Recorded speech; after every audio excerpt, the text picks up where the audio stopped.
Welcome to today's science class, children. In today's class, we will be discussing about cell structure and function. Okay, let us understand that cell is the basic structural and functional unit of all organisms, and cell can be of various shapes. It can be circular, oval, or like a branched tree, or sometimes the cell may not have any shape also. Okay. Now, who discovered the cell? Robert Hooke discovered the cell, and you can see the image of cork cells here. So, basically, he discovered cork cells, and cork cells are dead cells. So, he discovered the hollow spaces like this, and he called them as callos. And callos is a hollow space, and the word callos has been taken adapted as cell. Here, basically different types of organisms based on how many cells the organisms have. Okay, if the organism is made up of only one cell, then they are called as unicellular organisms, and the examples are amoeba, paramecium. And if the organisms are made up of many cells, like the tall tree or a huge animal or even human body also, maybe billions and trillions of cells are there, and all such organisms are called multicellular organisms. So cell is the basic structural unit of living organisms. Okay. So organisms have at least one cell. Exception is a virus. But if we start from bacteria onwards, all organisms, bacteria, then algae, fungi, and all others, all the organisms which you have read in microorganisms chapter also, all of them, at least the body has at least one cell. Okay.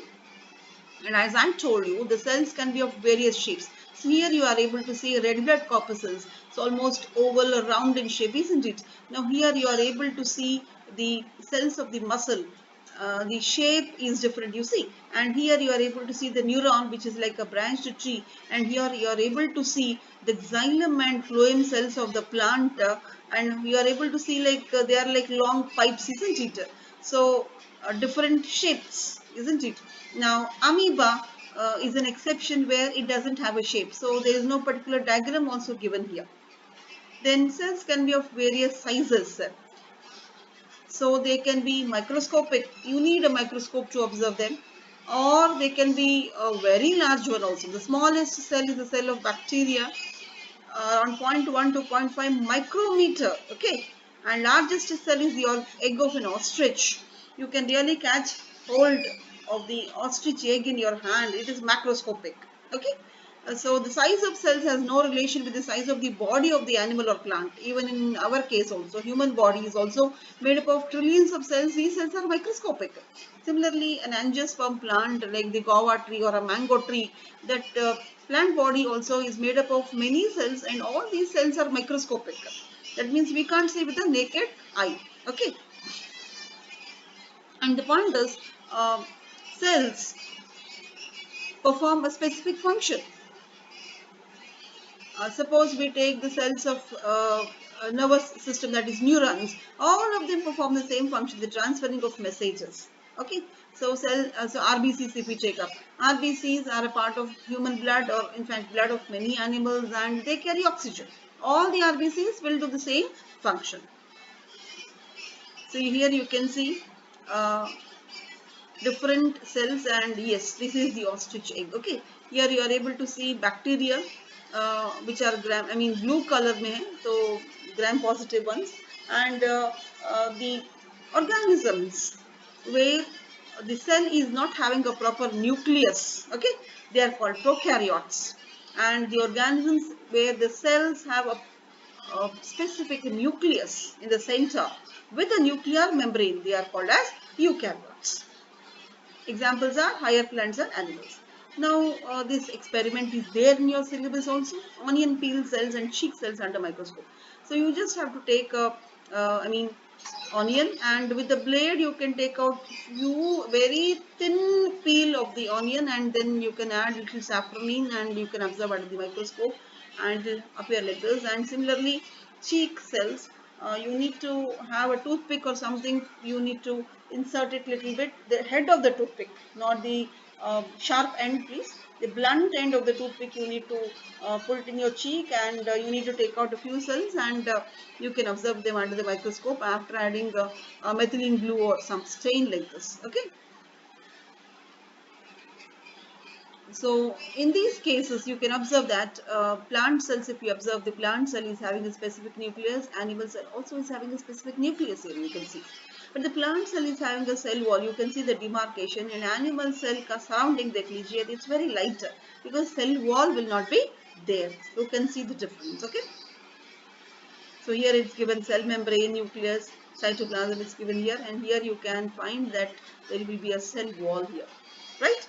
Now, what are the parts of a cell? See, cell is the basic structural and functional unit. Accepted. But cell should also have something so that it is doing the job, isn't it? So the main parts of the cell are the cell membrane, cytoplasm, nucleus. Okay, cell membrane gives shape to the cell, protects the inner parts of the cell, and allows movement of materials in and out of the cell. Okay, like this. Then in plant cell, the cell membrane is covered by cell wall, and the cytoplasm is a jelly like substance. Jelly means what? Neither it is a liquid nor a solid, something in between. Okay, so a cytoplasm is a jelly like substance between the cell membrane and the nucleus. It contains other components. Now what are these components called as? These components are called as organelles. So what are the organelles here? Mitochondria, Golgi bodies, ribosome. Okay, all these are organelles. Okay, vacuole is not an organelle actually, but vacuole is a space. The nucleus. Now let us look into the parts of the cell. The nucleus is a spherical body generally found in the center of the cell. It has a membrane called nuclear membrane. It has a smaller spherical body called nucleolus and thread-like structure called chromosomes. Yes. So the central part of the cell is occupied by the nucleus, and here chromosomes are present. Very important point you have to remember, children, because chromosomes carry genes which transfer characters from the parents to the offspring. What do we mean by the sentence? See, you resemble your parents, either your mom or dad. I resemble my parents. Why? Because we are getting the characters from our parents. So how do we get the characters? Because of the chromosomes, and chromosomes carry genes, and because of this actually we resemble our parents, right? Now, vacuole. Now vacuole, as I said, is not an organelle in general, but it is a space. Okay. Now this space is large space in plant cells and a small space will be present in animal cells. Now this large space can have anything other than what is there in the cytoplasm. Sometimes the space can have water, sometimes the space can have acid, sometimes the space can have air also. Especially in water plants like lotus and all, these vacuoles will have air to make the plant body very light because it is floating, isn't it, like that? Now in case of animal cells, the spaces that are vacuoles are very small, and they will have some enzymes to digest. Then that case the vacuole is called food vacuole, and in case of amoeba, this particular vacuole can have enzymes. Enzyme means a liquid substance. Now to remove waste substances, harmful substances from the body, then those are called contractile vacuoles. So like this, vacuoles can be having anything other than what is there in the cytoplasm. So they will have something different. Okay. So plant cells have several small colored bodies in the cytoplasm which are called blastids, and the green colored blastids are called chloroplasts, and they contain chlorophyll which helps in photosynthesis. Okay. Now, outer membrane of the cell that controls entry and exit of substances is basically the cell wall. Okay. Here in case of plant is cell wall, here in case of animals it is cell membrane. The cell wall, now how is it different from cell membrane then? The cell wall is more rigid, okay, supports and protects the cell. It also gives shape, size, all these. And a cell wall is found in plants, fungi, bacteria, all these, okay, surrounds the plasma membrane. So cell wall is not present in all the organisms. It's confined to plants, fungi, bacteria, and in case of all animals, there is no cell wall except cell membrane, right? Now coming to what is cytoplasm. Now, as I told you earlier, cytoplasm is more like a jelly-like substance. Neither it is solid nor it is liquid. In between is there it is, and it consists of basically all the organelles. Now we were discussing about nucleus, isn't it, here also? Once again, we'll just look into what is the nucleus here, yeah, and the picture of the nucleus. Okay, and yeah, here the nucleolus is there and chromatin is shown. This chromatin is nothing but chromosomes are arranged having chromatin material. Chromosomes have chromatin material, and chromatin material has what are called genes. And in fact, what is a gene made up of? Gene is made up of DNA, that is deoxyribonucleic acid. Yeah. So because of ultimately now it's like the ultrastructure we are looking into. So nucleus is there. Nucleus will have chromosomes. Chromosomes are made of chromatin material. Chromatin material is made up of genes, and genes in turn are made up of DNA, deoxyribonucleic acid. And the entire thing is responsible for transferring of characters from parents to offsprings or parents to their children, right? Now, nuclear membrane. It surrounds the nucleus made up of two layers, yes.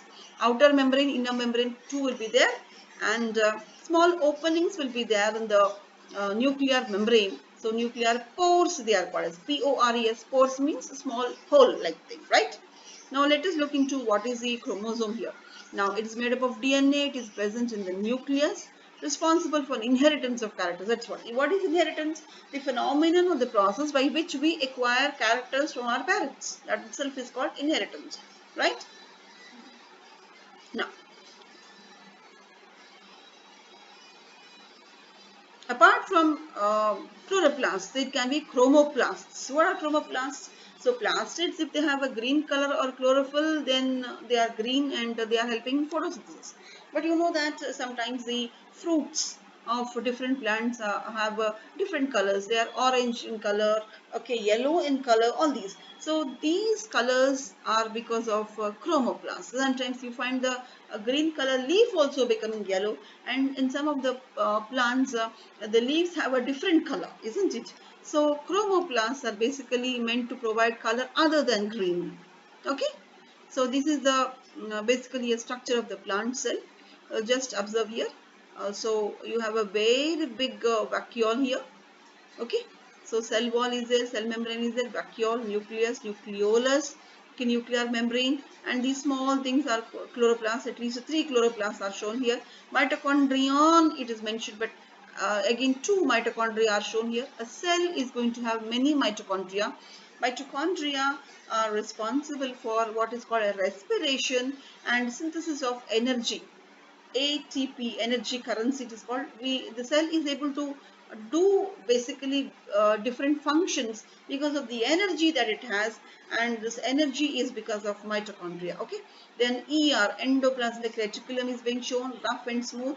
Rough endoplasmic reticulum is involved in the synthesis or preparation of proteins, and smooth endoplasmic reticulum is responsible for the synthesis or rather preparation of lipids, that is fat like substances, all these things. You can see the diagram of the plant cell, right? Now animal cell, you see, in animal cell and plant cell if you compare, then in animal cell also we are finding mitochondria. Okay, there is a small vacuole. In plant cell also you find nucleus and nucleolus. Here also you are finding there is a larger vacuole, here it is a small vacuole, right? And we don't find plastids, that is chloroplasts, here at all, we don't find. And rather centrosome you are finding here, and there did you, okay, centrosome also is there here. So few things, the animal cell and plant cell are different. So we have a comparison here. Cell wall is made up of cellulose here in plant cell. There is no cell wall at all in animal cell. A large vacuole is present in plant cell. Many small vacuoles can be present. See here, we will show, see here, yeah, small vacuole here also is shown. One more vacuole, blue color, it's shown. Here also there is a third vacuole. So many small vacuoles will be present. Now chloroplast is present, which has chlorophyll and helps in photosynthesis here. And in animal cell, chloroplasts are totally absent. Okay. So some of the basic differences between plant cell and animal cell are mentioned here. Okay, so here true or false, children, just answer this. A cell without nucleus, is it a eukaryote? True or false? Do these. Plant cell has a large vacuole. True, isn't it? The cheek cell is an example of plant cell. Is it true? So just go through these and assess yourself. And the label diagrams of plant cell and animal cell are always important from the exam point of view. Okay, and you can follow the notes which has been passed on WhatsApp also. And in the next session, we'll meet for another chapter. Okay, thank you.